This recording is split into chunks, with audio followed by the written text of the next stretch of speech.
Une nette victoire de l'anneau qui augure un retour aux affaires spectaculaires. Le parti populiste de l'ancien Premier ministre Andrej Babiš est arrivé largement en tête des élections législatives tchèques avec 34,5% des voix. Un résultat célébré par le milliardaire qui a fait jouer sur scène ce tube italien planétaire.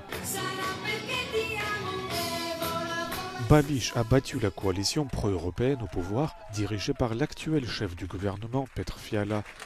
Mais avec 80 sièges au Parlement, son parti, l'Anneau, aura besoin de partenaires pour diriger la politique de la nation. Le populiste pourrait se tourner vers les partis d'extrême droite anti-migrants ou hostiles à l'Ukraine, qui ont remporté ensemble environ 15% des suffrages. Au cours de sa campagne, Andrej Babiš a remis en question le soutien à Kiev et a promis une énergie moins chère, des pensions plus élevées et une attention particulière aux affaires intérieures du pays. Des dizaines de personnes ont été blessées samedi lors d'une brutale frappe russe par drone sur la gare ferroviaire de Chostka, dans le nord de l'Ukraine, a déclaré le président Volodymyr Zelensky.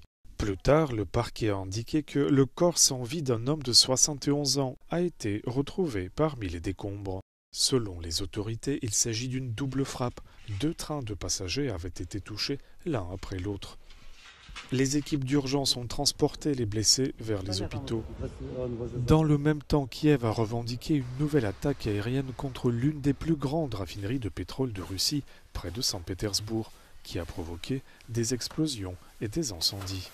Dans le Donbass, un drone russe a tué le photojournaliste français Anthony Lalican, portant à 14 le nombre de reporters morts en Ukraine depuis février 2022.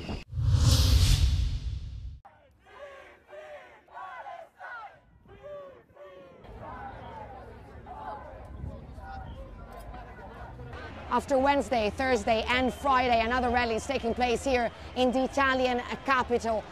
This time yesterday, around 2 million people, that's according to Italy's main union, CGIL, took part in the general strike and in the protests that took place across the country.